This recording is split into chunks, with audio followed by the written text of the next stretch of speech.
You've got to start to build the habit of being decisive. Successful people, happy people, leaders are decisive people. The vast majority of problems that arise in your life should be solved immediately.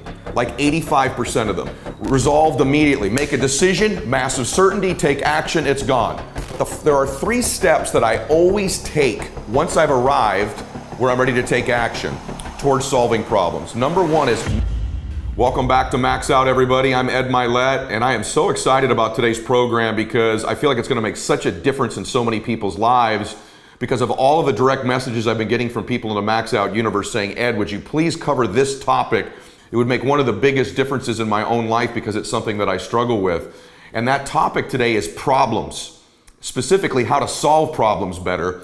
And I'm excited about covering it because it's something I struggle with as well. And I love teaching things, frankly, that help me own them and get better at them. People ask me often, why do you give away such detailed, specific content for no charge? The reason that I do that is my mission is to change the world and change people's lives. And I know the lower the barrier of entry, free's pretty low, the more people are going to get access to the content and information. And hopefully our bargain is that you'll share this with people as well. But the second reason is it helps me learn new things as I prepare and as I teach things. And so today's all about problems and problem solving. First thing we need to know is let's start out with some basic premises. I'm going to give you some very tactical steps here as we move forward. But problems need energy to live. I want you to own that. Remember this. Problems need energy to live. And so the concept should be that we solve problems, but we don't have to pour and deplete ourselves of energy. Because the more energy you give something, the more it expands. We want to be in the Max Out universe, we want to pour our energy and expense our energy towards the solution, not towards the problem. So the first thing I want you to write down is 90% of your energy, focus, time, and thought should be towards the solution, not towards the problem itself. This is a mistake most people make because they expend all the energy into the problem. They obsess over the problem. And when you expand energy, it grows to survive. And the problem gets bigger and bigger and bigger and bigger, and the solution becomes more and more difficult. So the first thing is, can you consciously begin to focus on energy expansion into the solution, 90% of it into the solution and not into the problem? What we do is we repeat that problem over and over and over again, and we magnify it to the point where we don't come up with realistic solutions and we deplete ourselves as energy towards the solution. And so focus going forward, when a problem arises, a challenge arises, that you focus 90% of your energy and thoughts on the solution and not repeating the problem to yourself. And again, I want to remind you, we want problems in our lives. They're the one opportunity we have to grow. Without the existence of problems and challenges, there's no opportunities for growth in life. And so we don't wish for a life that doesn't have challenges and problems, even though it seems like we would want one. Number one, you're always going to have problems and challenges in life. So today is such a great day to begin to accept strategies and a formula and a mindset that'll help you do that. But I know who you are because you follow my content. You're somebody who wants to grow and improve and change in your life and become a maxed out version and a better version of yourself in every area. The only opportunity you have to do that is when problems and challenges arise. These are growth opportunities in our life. So when they arise, it's very important that you see them as an opportunity to grow. And again, I don't mean that in a rah-rah, foofy way. It's very true. It's important that we distinguish what it means, because remember this. In other audios, I've talked about the quality of our life is comprised of the quality of emotions we live with. Our life is our emotions, right? If you have the emotions of happiness and joy and ecstasy and peace and faith and passion and intensity and winning, that's a great life. If you have a life that's filled with emotions regularly of depression, anxiety, fear, stress, worry, anger, that's a totally different quality of life. So our emotions dictate the quality of our life. And so when a stimulus like a problem comes up, we better be thinking it's an opportunity to grow, and we better be expensing our energy towards the solution, or we start to experience the wrong emotions. Why? Because in our life, emotions come from meaning. Because when problems come up in life, the meaning we take from the event dictates the emotion we experience. And so that emotion dictates the quality of our life. And so I want you going forward, when a problem arises, to feel the emotion and take the meaning away that this is an opportunity to grow, to expand. If you look back at your life in hindsight, the problems and challenges you have all made you better when you solved them. So those are the keys to begin today. The question is, how do we solve them? Is there a process? Is there a mindset? Are there some steps that when these arise, I've got a recipe and a formula. And that's what I want to share with you today. So now I want to start out with a very basic 3-step formula to begin with. Then we're going to get very granular and very specific. But there are 3 steps that I always take once I've arrived where I'm ready to take action towards solving problems. Number 1 is make a decision. Once you've made a decision, make it. Number 2 is have massive certainty about that decision you've made. Once you've made a decision about how you're going to execute on this problem, make the decision. Number 2, massive certainty. Flood yourself with certainty. You can't execute at a high level with self-doubt or a doubt about the process, a doubt about your strategy. Flood yourself with certainty that you know what you've got is going to work. And then 3rd, take insane action. This is a recipe in every area of your life. I don't care if it's in business, in family, in sports. Make a decision. Flood yourself with certainty and take massive action. This process I use with the athletes I coach. I use it with the entertainers, with the politicians, with the business people. I'm always reminding them all the time. I'm repeating them constantly. Make a decision. People wait around too long for the perfect plan. I'd rather have a flawed plan executed with certainty and massive action than the perfect plan executed with doubt and very little action. There is no perfect decision. Make one. Now we're going to talk about how to arrive at the best decision in a minute. But I want you to remember, make a decision. Massive certainty, massive insane action. This will crush most problems. We've already talked about spending 90% of our time on the solution and not the problem. I'm going to give you another set of percentages here. The vast majority of problems that arise in your life should be solved immediately. Like 85% of them. Resolved immediately. Make a decision, massive certainty, take action, it's gone. That means without a lot of deliberation. You've got to start to build the habit of being decisive. Successful people, happy people, leaders are decisive people. And I believe somewhere, if there's 100 problems, challenges in life, 85 of them should be decided immediately with not a lot of deliberation, and then certainty and massive action will eliminate that challenge and that problem most of the time. It's the people who procrastinate on the problem or ignore it or think it might go away that gives that problem time to magnify, to fester, to grow, to where now it's become bigger than it needed to be. Second point, get clear on what this problem really means. Is this a problem that's really going to matter in 5 years?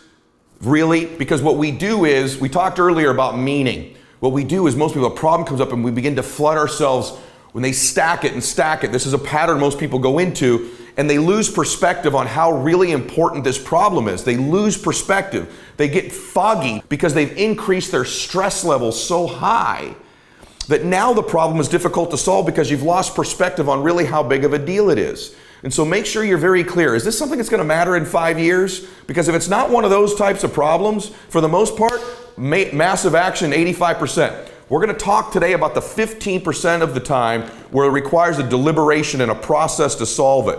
But don't be conflicted or confused into thinking most of the things that arise in your life, most of the time your challenge is you're not solving it quickly enough. You're not being deliberate. You're not being decisive. You're not getting totally certain. Certainty is so huge. Flood yourself with certainty, the reasons it'll work over and over again. And then most people don't understand. You can obliterate most problems with just massive action. I see people hem and haw and make excuses all the time when challenges arise, and it would have just been solved if you'd have decided, you'd have been totally certain, and you'd obliterate that problem with some massive action. Now, in order to get stressed about the problem, there's a few things that you have to do that are going to be negative for you. Number one thing most people do to increase the stress level unnecessarily on a problem is you focus on the pressure that's aggravating you. In other words, you begin to focus on what the pressure means. You increase what it really means in the grand scheme of life, and you give it more energy than it needs. This is something you need to stop doing. Number two, you give this stressor like a disempowering meaning is what I call it. It begins to make you think, quite frankly, you're going to lose. What stress really is when a problem comes up is the fear of loss. And what you do is you begin to give this a disempowering meaning, and you begin to feel like you're going to lose something, which is why having a process means so much to me, because when I know I have a process to solve a problem, I'm so much less fearful of the loss or the stress that it's going to cause me. And so just know, when you begin to get these feelings, it's where your focus is going that's causing this stress level to rise in you. unnecessarily, and it's probably a pattern you have. We've talked about this a lot in other audios and videos where you have a pattern. And my hallucination for many of you is that when a problem arises, you begin to focus on the problem more than the solution. You begin to magnify your stress level, make a disempowering meaning, which is this fear you're going to lose something. And oftentimes, it's not even a thing. Oftentimes, it's you're afraid you're going to lose certainty, one of the 6 needs. You're going to lose your uncertainty. You're going to lose your significance. You might lose someone's love, right? You may lose the ability to grow or the ability to contribute. But you begin to focus on what you're going to lose, and that fear magnetizes the problem and causes you stress. Stress is not a great place to live from. It's one of those disempowering meanings, and it's also a terrible place to make decisions from to solve problems. And the third way you create stress when a problem comes up is physically, in your body, what I call like your state, your physiology. You begin to get tense, don't you? You begin to hunch over. Your breathing gets shallow. You kind of get closed. That worry, that feeling we get. You know what I'm talking about. This stress level that you use your body to create. Listen to what I just said. You're using your body in such a way to magnetize and elevate your stress level. See, that physiology of hunched over, shallow breathing, right, is something that is the same as depression, as fear, as worry, as stress, as pain, as anxiety. It's the same thing you do with your body to create all those emotions. You may need to check if you do this to yourself when a problem arises. The other type of physiology is like when we're working out, when we're laughing, right? Ecstasy if you're with your significant other, right? That problem, yes, that celebration, that's a different physiology, isn't it? It's your back straight, you're breathing deeply, you're smiling, you're using your whole body, your face muscles, right? Your face is smiling. There's a certain way you do laughter and joy and pleasure and ecstasy physically, isn't there? And so when a problem arises, check your physiology. You can't make a great decision from a bad physiology. You can't make a decision in stress. And so I'm checking these things all the time. One of the biggest things I check when a problem arises is my physiology, because I have a pattern where I go back to that depressed, worried, stress, anxiety physiology, and then I either can't make a decision, I can't execute. So check that pattern with you. When a problem arises, what do I do physically? This is something nobody talks about. But you probably get quiet and hunched over. You start repeating those thoughts and magnifying it, and you're using your body in such a way that elevates the stress and gives you a disempowering physiology to make great decisions. So get back to that workout, ecstasy, laughter, joy, passion, physiology. Just move your body. Do some jumping jacks. Take a quick run. Take a walk, right? You've all probably had the experience where you've solved problems working out. You've solved problems in the shower. You've solved problems in a peak physical state. So change your physiology, you can change the ability to solve that problem. Okay, so let's now transition into a very step-by-step process that I want you to utilize when a problem and challenge arises. That's not in the 85% category that should be solved right away, right? Remember this, worry is a misuse of your imagination. So is stress. So make sure you're taking an empowering meaning. One more meaning I want you to take away is problems are always an indicator that you're making progress. This is so counterintuitive to what we think. When a problem arises, where our mind will naturally go is, I'm losing something, as I said earlier. I'm taking a step backwards. But the actual arrival of the problem, its mere presence in your life, is an indicator you're on the road to progress. Otherwise, it wouldn't be there. It's an impediment to the next level, but it's an indicator of progress. These are all things you must know and believe to be true, so you take the right meaning away, so you make the right decisions. Number one thing you must do, define reality. Where are you really? What does this really mean? What is this really all about? So you have to define reality. Like, what does this really mean? What is really happening right now? Not the story you've already started to tell yourself about what's happening, but can you get clear? Can you step out of your own situation and look at the problem from an independent perspective, from an unbiased perspective, and define reality? What really is the challenge? What really is the problem? Without telling your story about it. We all begin to tell an immediate story. Here we go again. People always do this to me. I'm going to lose that. If I had made a better decision here. And what we do at this stage way too early is we begin to assign blame. Blame should never be assigned in the problem-solving process. That is post-mortem. That is after you're done solving the problem and it is dead. The mistake we make is we start to tell this story and whose fault it is. It's my fault, it's their fault. And what happens is that depletes our energy, it distracts our focus from the solution, and it begins this story that we start stacking ourselves. So when that tendency comes up in you, that need, that behavior, that pattern, who's to blame? Whose fault is it? This takes you away from the solution. It does not solve the problem, it magnifies the problem. Always remember this. We will assign blame when it's over. I'm all about the solution. Laser focused on the solution. See, the ability to get laser focused on something in life. You can obliterate things in life. You can achieve such massive things if you begin to build the muscle of eliminating distractions, eliminating the stories, eliminating the stress, and getting perfect clarity on where you really are. And the number one stressor, the number one distraction is, who's to blame? What's my story? Before it's even been solved, we want to assign blame. That is a distraction. Don't do it. Number two, you have to get a clear vision of what you want. Like exactly what do you want when this problem is solved? What do you want to be happening different than it is now specifically? It can't be a general thing. It can't be that you want to eliminate this. What is it that you want? You can't just eliminate something without replacing it with what exactly is you want. So the second thing I always ask myself, and I do this very quickly, and remember, this is only on 15% of the problems. What is it exactly that I want? With specificity, with clarity. Because this laser focus now, I can move towards a solution if I'm clear on what it is, which is number three. Once I'm clear on what it is, get resourceful. Once you figured out exactly what it is in number two, the third step is to get totally resourceful about solving the problem. What does that mean? Who are the people that can help you? The resources, the places, the things, the circumstances, the collaborations. Who is that you might need to talk to who solved a similar problem in your life? What are the resources available to you? The more you begin to point out to yourself, I have all these resources at my disposal, the more your anxiety and stress level begins to go down, and it's true. Are there problems like this you've solved in the past? Something similar in the past you've solved or somebody else has solved?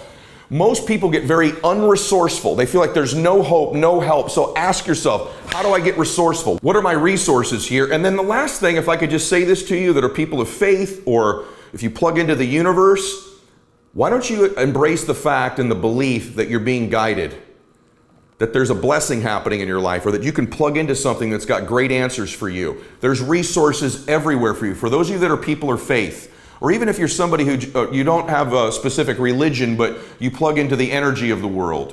Why is it that when a problem arises, we abandon our God, we abandon our faith, we abandon the fact that we're guided, we abandon the higher consciousness that we believe in? Why is it that when a problem arises, we abandon that? Why don't you believe you're guided? My great resource is my contacts, my friends, my previous experience, maybe the people around me that I can talk to, but my biggest one is my God. I'm being guided, I'm being blessed, I'm favored. Plug into that divine inspiration, that divine understanding. If you pray for their guidance, or you pray for their help, you pray for their will, right? And you can pray for the information as well. So begin to feel you're guided. Get super resourceful is the third step. The fourth empowering question you just ask yourself very quickly, what can I learn from this? People say to me, that's really difficult to do in the middle of the problem. No, it's not. It's just something that's a habit you've not built yet. What can I learn from this? What's the learning experience? Because as you're learning as you go, this problem is less likely to repeat itself in our lives. There's nothing wrong with making mistakes. There's nothing wrong with even having problems. There's a challenge if we continue to repeat the same mistake that causes the same problems. And so what can I learn from this? Now you're leveraging this problem to grow. Now this isn't something you're just overcoming and putting behind you, but you're using this experience and this challenge to move in front of it, not just get it behind you. There's a big difference in that perspective. What's great about this problem?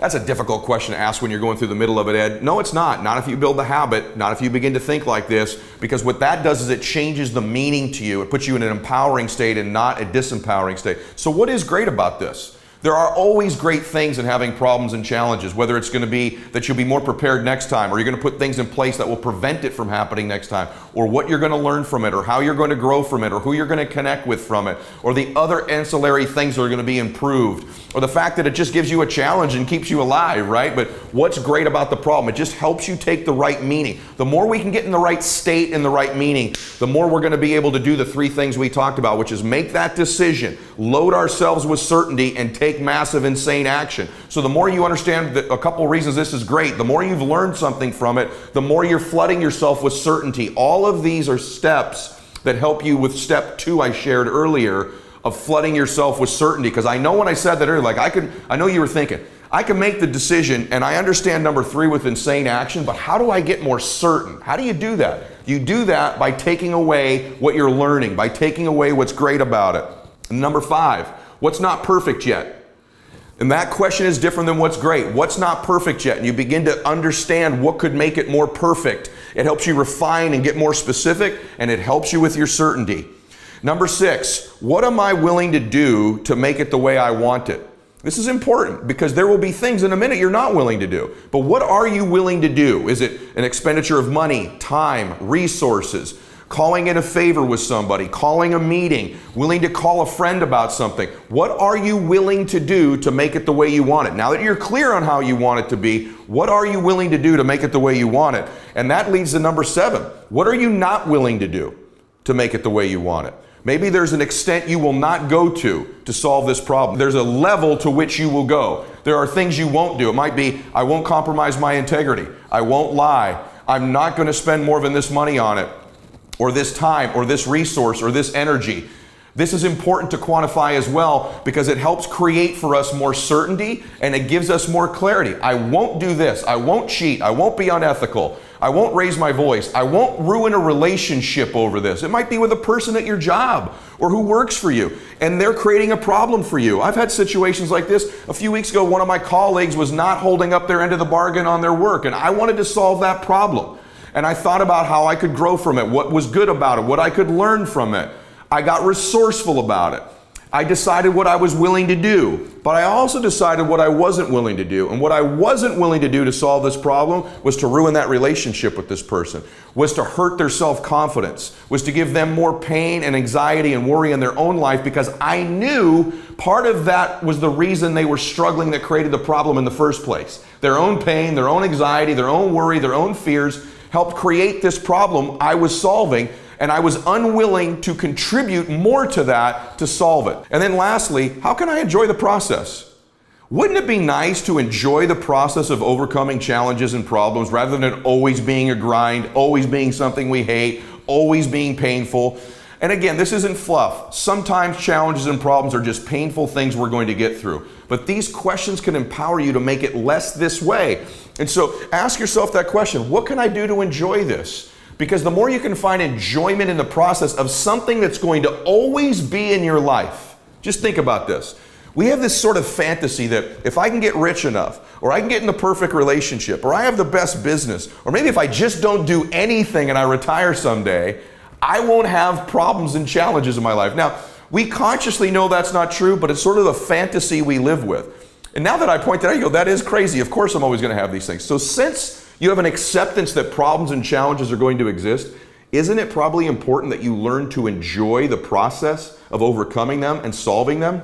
I think all the time, man, how can I enjoy this? I think, man, what are all the great things that are going to happen when this is solved? Whose lives are going to be better when this is solved? How much better is my body, my fitness, my faith, my family, my life, other people's lives when this problem is solved, depending on what the problem and challenge is. And that helps me enjoy the process. I also remind myself this problem is helping me grow. It's an existence because I'm making progress in my life. So all these things fit a meaning that help us make the best decisions possible. And then finally, I want to give you 4 things that I think are mandatory in solving problems. Number 1, all problems must be solved on paper. And I'll substitute paper for a keyboard. But I think they need to be written out problems. There's a process that happens and a clarity of thought when we move the problem just out of our mind where all the emotions are and onto a piece of paper where we get resourceful and we get specific. And so all problems in the 15% category need to be solved on paper. When you write them down, you begin to see them. Also, by putting the problem outside of your mind and on a piece of paper, you remove yourself from the emotion of the problem and you become outside the problem.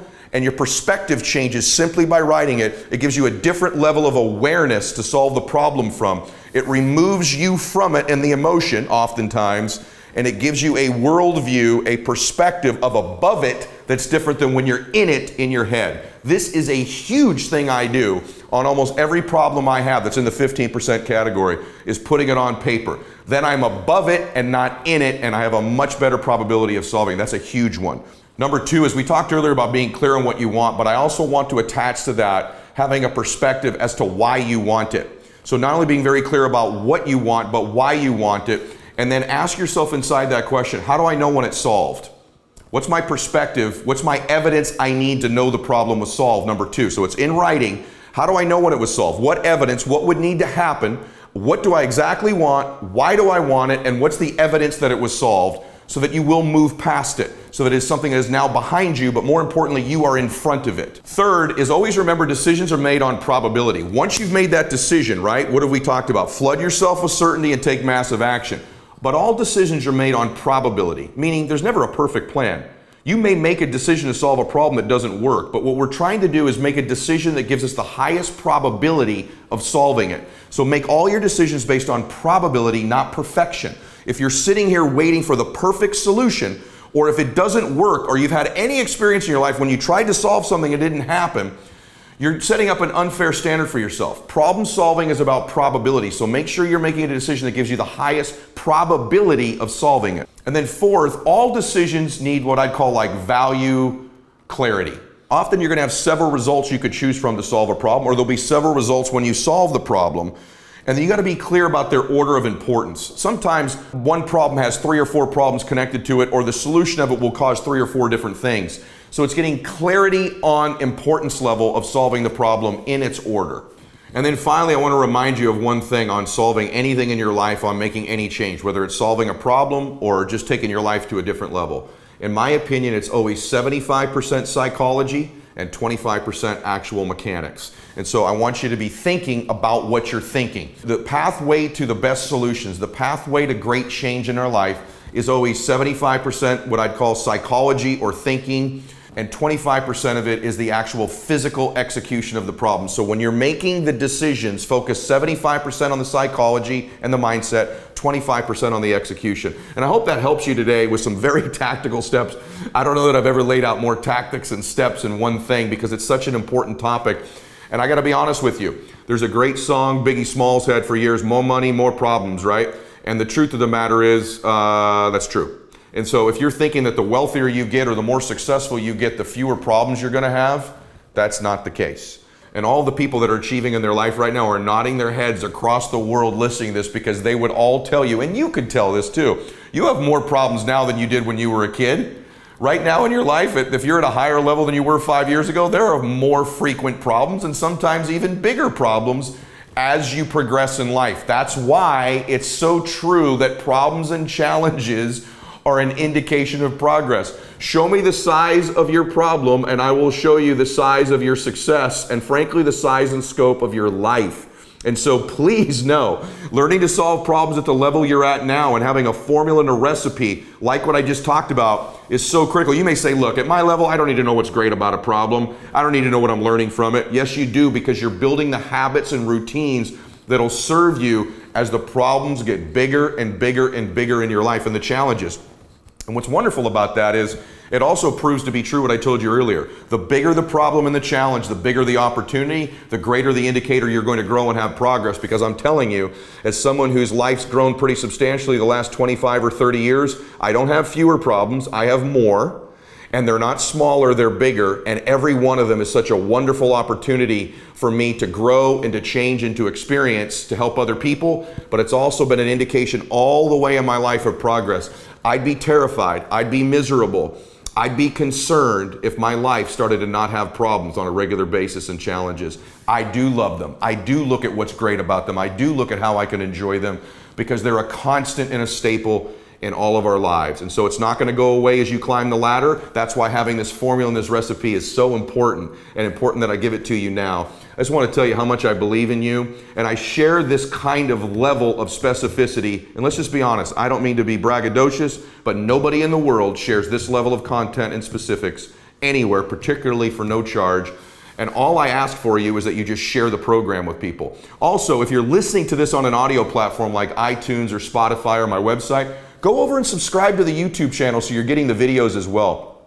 If you're watching this video, there's going to be times where you're going to want to hear this stuff working out or in the car or share. Go subscribe on iTunes or Spotify or the website. I think you'll be glad that you did.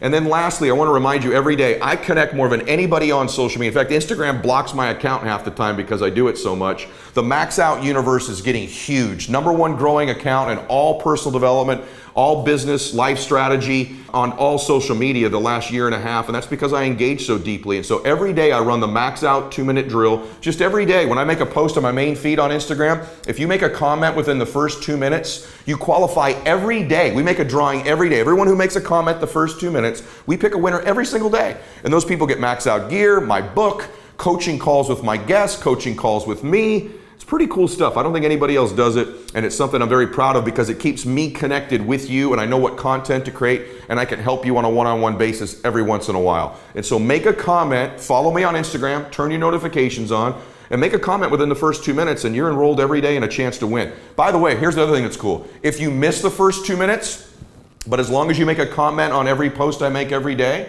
then you're going to have an opportunity to win as well. Because if you miss the first 2 minutes, at the end of the week, we pick somebody who just commented on every post every day. And I usually post, by the way, somewhere between 7:30 and 8 a.m. Pacific time. So it's kind of predictable when I make a post to my main feed. I look forward to engaging with you, and God bless you, and Max Out. Hey guys, thanks for sticking around. If you'd like more, click the videos right here. They're exactly what you need to see next. And if you're new here, hit subscribe and become a part of the Max Out community. And tell me what you think about the videos in the comments below. I read all of them every week, and I select winners that get all kinds of prizes, gear, coaching calls with me. Make a comment.